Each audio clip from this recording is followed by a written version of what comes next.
والسلام على سید الانبیاء والمرسلین وعلى آلہ واصحابہ اجمعین الی یوم الدین۔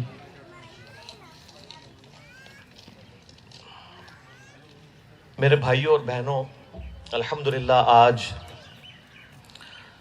23 مارچ 2018 یوم پاکستان ہے، اور اس اعتبار سے سب سے پہلے تو میں اللہ کے حضور دعا کروں گا کہ اللہ تعالی ہمارے اس ملک پاکستان کی حفاظت فرمائے، اسے اندرونی اور بیرونی خطرات سے محفوظ فرمائے، اور جو اسلام کے نام پر یہ ملک حاصل کیا گیا، ہمیں صحیح معنوں میں اسلام کے نظام کو یہاں پر رائج کرنے کی توفیق عطا فرمائے، آمین۔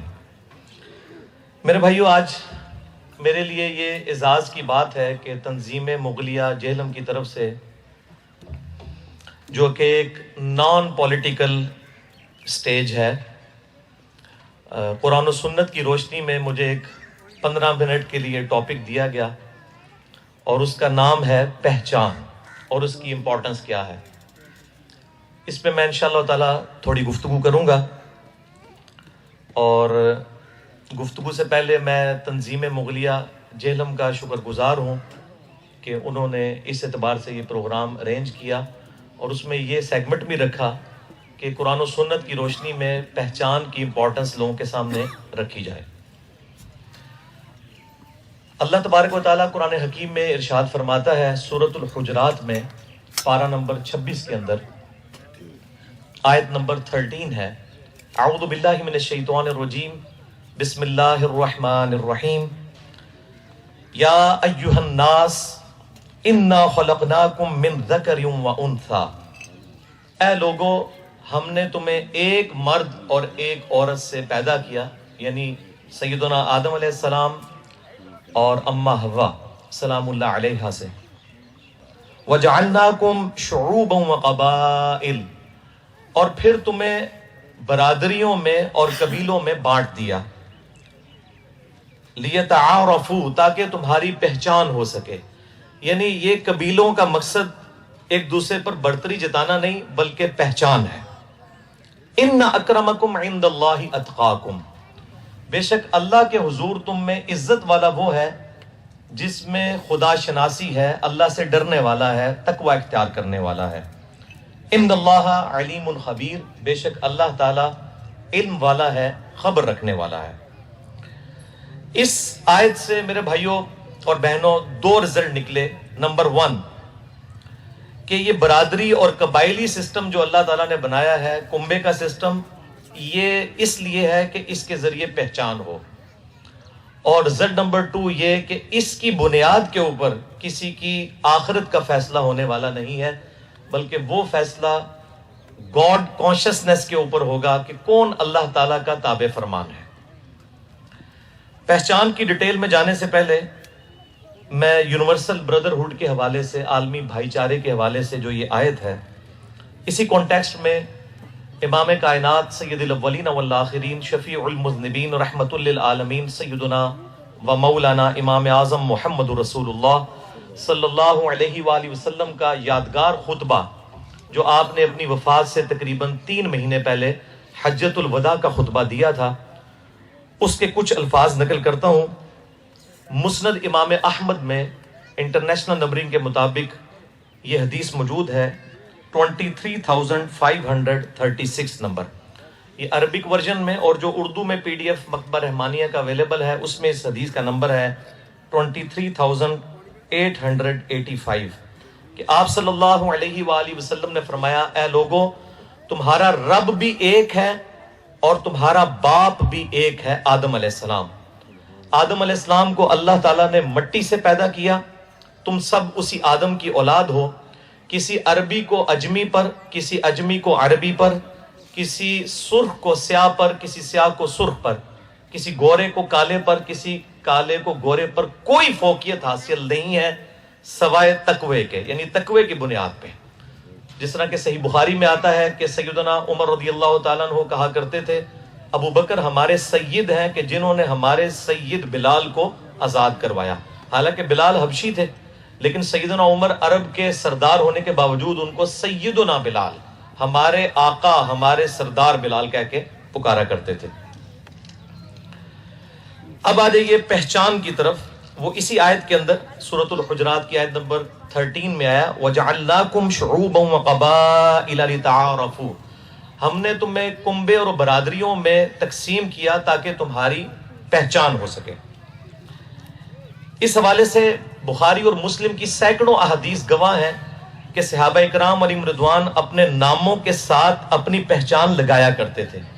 یہ کوئی برادری ازم نہیں ہے اور نہ یہ کوئی تکبر کی علامت ہے کہ کوئی شخص اپنے ساتھ مغل لکھتا ہے، جس طرح میں بھی اپنے ساتھ انجینئر محمد علی مرزا لکھتا ہوں۔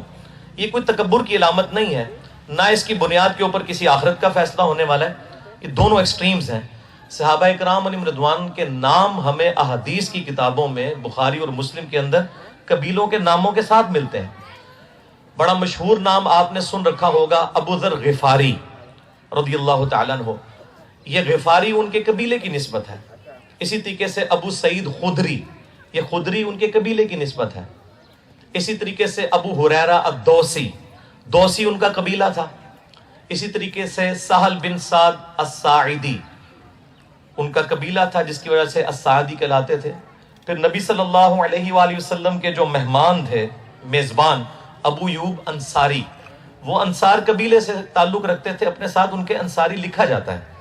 تو اس حوالے سے پہچان کوئی بری چیز نہیں ہے، لیکن ہمارے سب کانٹیننٹ کے اندر خصوصاً پہچان کے حوالے سے لوگوں نے اپنی پہچان کو بدلا بھی وقت کے ساتھ ساتھ، اور اس میں سب سے مظلوم طبقہ جو ہے وہ خاندان مغلیہ کا ہے۔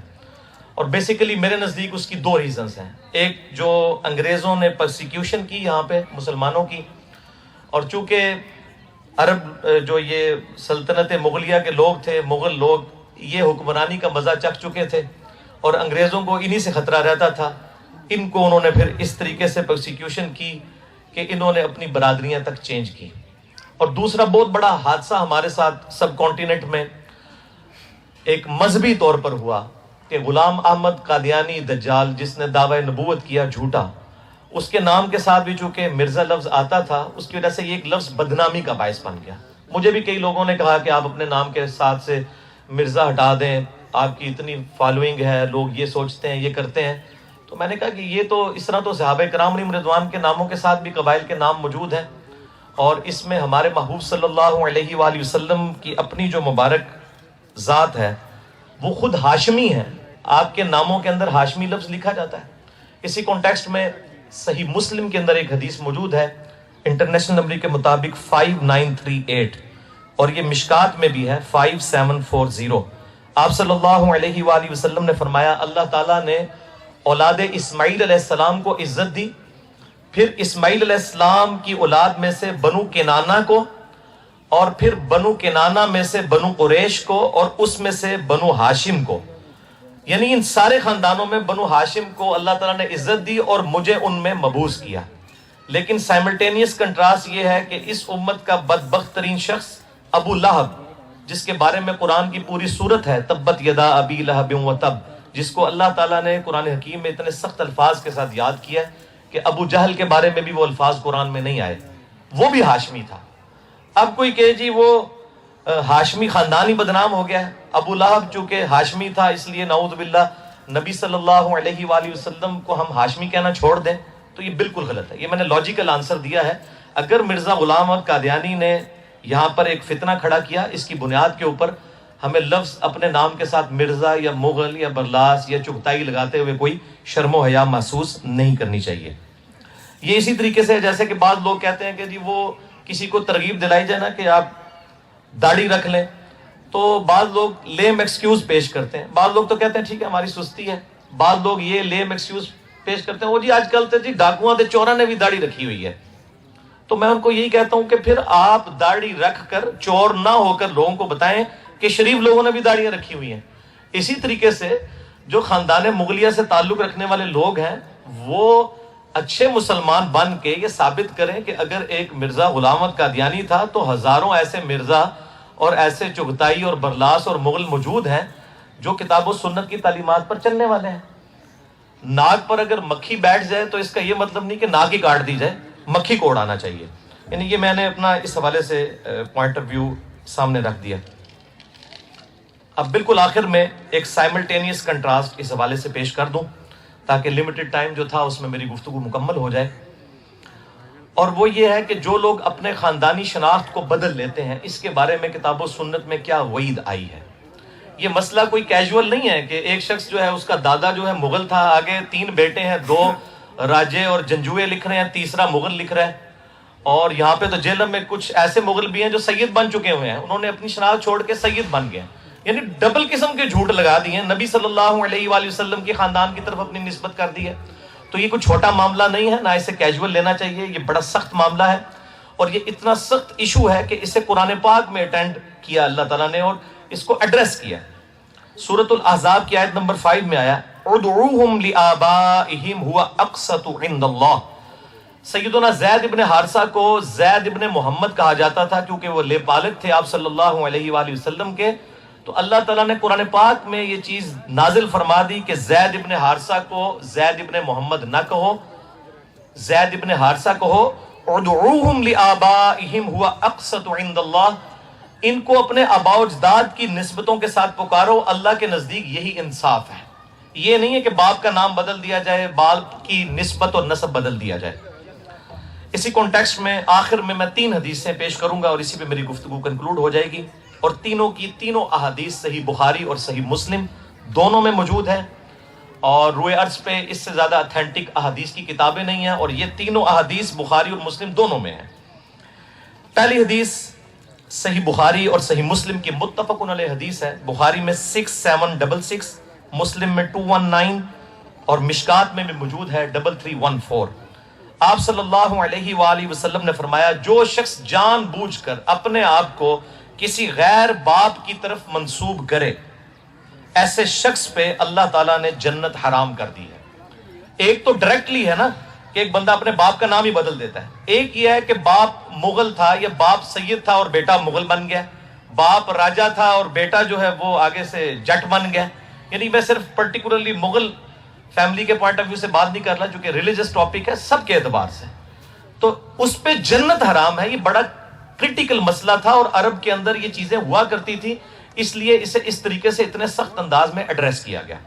دوسری حدیث بھی بخاری اور مسلم دونوں میں ہے. بخاری میں 6768, صحیح مسلم میں 218 ہے, مشکات میں بھی موجود ہے 3315 کہ آپ صلی اللہ علیہ وآلہ وسلم نے فرمایا اپنے آباء و اجداد کے نسب سے روگردانی مت کرو.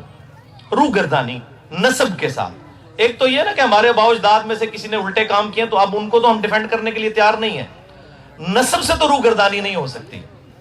آپ دیکھیں کہ ہمارے خلفاء میں سے کتنے نام ہیں ان کے باپ کافر تھے لیکن آج ہم ان کے نام ان کے کافر باپوں کے نام کے ساتھ پکارتے ہیں. سیدنا عمر ابن خطاب, خطاب پکا کافر تھا لیکن ہم نام پورا لیتے ہیں سیدنا عمر ابن خطاب. اسی طریقے سے ابو عبیدہ ابن جراح, جراح جو ہے اس کو ابو عبیدہ نے خود قتل کیا, باپ تھا لیکن نام ان کا آج بھی اشرم وشرم میں ابو عبیدہ ابن جراح ہی لیا جاتا ہے. تو باپ کے نسب کو نہیں بدلا جا سکتا. تو اس حدیث کے اندر آتا ہے کہ اپنے آباء و اجداد کے نسب سے روگردانی مت کرو. جس نے اپنے آباء و اجداد کے نسب سے روگردانی کی اس نے کفر کیا, یعنی کفران نعمت کے طور پہ یہ اللہ کی ناشکری ہے. کفر کا معنی ناشکری کے معنوں میں یہاں پہ استعمال ہوا ہے. اور تیسری اور آخری حدیث بھی بخاری اور مسلم دونوں میں ہے. بخاری میں 1870, مسلم میں 3327 اور مشکات میں بھی موجود ہے 2728. سیدنا مولا علی رضی اللہ تعالیٰ عنہ علیہ السلام سے کسی نے پوچھا کہ آپ نبی صلی اللہ علیہ وآلہ وسلم کے اتنے قریبی ہیں, کیا آپ کو نبی صلی اللہ علیہ وآلہ وسلم نے کوئی خاص ایسے علوم سکھائے جو باقیوں کو نہیں سکھائے؟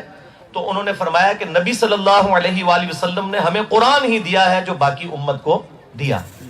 اور ساتھ ایک صحیفہ انہوں نے اپنی تلوار کی نیام میں سے نکالا جس میں آپ صلی اللہ علیہ وآلہ وسلم کی طرف سے یہ وصیت لکھوائی گئی تھی کہ آپ صلی اللہ علیہ وآلہ وسلم نے فرمایا جو شخص جان بوجھ کر اپنے آپ کو کسی دوسرے باپ کی طرف منسوب کرے, یعنی اپنا نسب بدل لیتا ہے, اپنا خاندان بدل لیتا ہے, اس پہ اللہ کی لعنت, اللہ کے فرشتوں کی لعنت اور تمام انسانوں کی لعنت ہے جو بندہ اپنے نسب کو بدلتا ہے. اور اس کے اگلے الفاظ اس سے بھی زیادہ خطرناک ہیں کہ آپ صلی اللہ علیہ وآلہ وسلم فرماتے ہیں قیامت والے دن اللہ تعالیٰ ایسے نسب بدلنے والے شخص کہ نہ تو فرض قبول کرے گا اور نہ نفل قبول کرے گا، وَلِعَوْذُ بِاللَّهِ تعالیٰ۔